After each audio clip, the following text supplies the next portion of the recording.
在比賽裡狙不準的守約選就等於少人，但如果是道仔今天這種狀態，那麼你就將成為一個令對面膽寒的存在。打完之後，狼隊重回 S 組，道仔也表示最想見的就是胖黃。S 組有想念的对手嗎？想面对的对手嗎？胖哥吧。哦，你想念胖哥了？对。既然想念胖哥，那就要拼尽全力拿下這場比賽。雖然上來就被張飛擋掉一個兵，很難受，但並沒有影響到他這把的狀態拉滿。注意這波的細節，在被對面袁紹2技能消耗的情況下，道仔果斷一槍狙掉兵線。袁紹還想繼續2技能，結果直接挨了2下塔傷。道仔接上一狙，很可惜就差一點點。然後道仔思考了一下，預判袁紹位置晚了一些，如果這一槍也能打中，那必然將成為津津樂道許久的名場面了。回到線上，道仔發現袁紹露頭，繼續火力壓制。小雨吃完這槍之後，屬於徹底炸了。接着道仔下一槍，其實預判的也沒有問題，只可惜不夠長。雖然看似道仔線上形成了壓制，不過別忘了，這可是在青青面前選的守約。青青這個 BO7 打得都挺好，但剛開局還是有點緊張的。這波幻境裡出來被掛上太乙大招後，想着回去接隊友，結果大招時間到了，直接原地去世。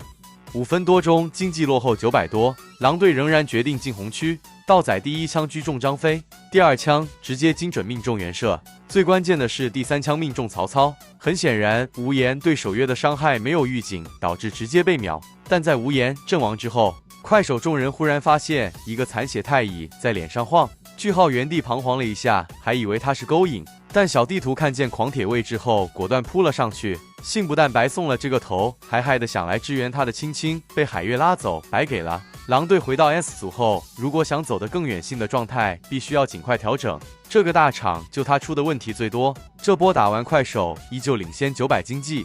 守塔時，道仔先連人帶兵狙到小雨，再一槍狙掉兵線。稍晚我也會把道仔這場全局第一視角上傳至 P2。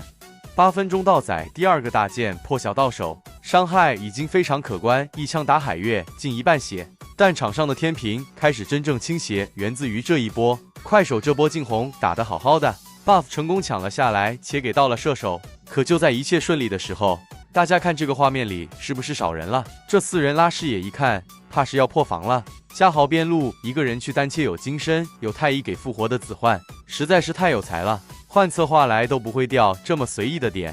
這波頂多打出太乙一個大招，不知道他在想啥。就這還有8.9%的神秘群體給他打5星，看笑了。這波打完後，局勢反轉，狼隊順勢推掉快手中塔。接下來就是道仔3槍狙跑雙 C 的名場面，第一槍狙中了是野外的海月，道仔迅速再補上第2槍，海月直接大殘。袁紹剛露頭，也立馬吃到了一槍。大家可以代入一下流浪的海月有多無奈，想吃個龍兵，結果不但錢沒蹭到，人還差點沒了。而且這要是換做以前的守約，其實他已經記了。10分鐘暴君，道仔狙了一槍流浪後，已經力無虛發乘以7。隨着流浪出幻境，閃現跑路。這波看似無事發生，但狼隊已經多人狀態不好了，龍坑位置完全被快手佔住。但就在此時，嘉豪邊路又砍了上來，發現不對，想跑之時，道仔一記超帥甩狙將其帶走。當時我看見這一幕時，就在想，如果狼隊贏了 ，MVP 非道仔莫屬。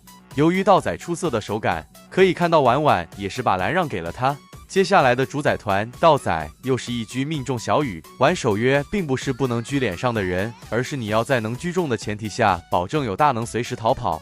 最終狼隊用太乙被留住的代價換了主宰很賺。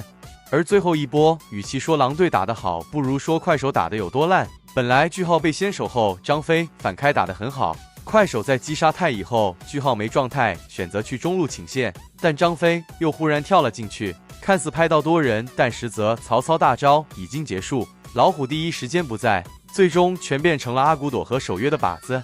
被掃死，張飛繼續往前追，婉欣一個人衝進人群裡面連控，但是沒有能夠收掉嫦娥，要被反追的打一波。海月這波再給大，拉了個阿古朵進去，但在裡面被阿古朵給點死了。出來之後，狂鐵直接2閃接拍接大招，再配合阿古朵點掉裴擒虎。健壯的小雨跟無言也只能選擇退回自家的野區。推上高地之時，道仔一槍狙掉小雨，給這局畫上了完美的句號。他們4比1成功復仇。連續11次挺進了第3階段的 S 組。這一輪的比賽週4開始，揭幕戰是 AG 對戰京東，而萬眾矚目的 TTG 大戰狼隊則要等到8月23號。想看胖皇大戰狼隊還要等近1個月。除了傳統強隊以外，大家也可以關注一下來到 S 組的滔博表現如何，書源能否在 S 組豪強面前 C 起來，讓我們拭目以待吧。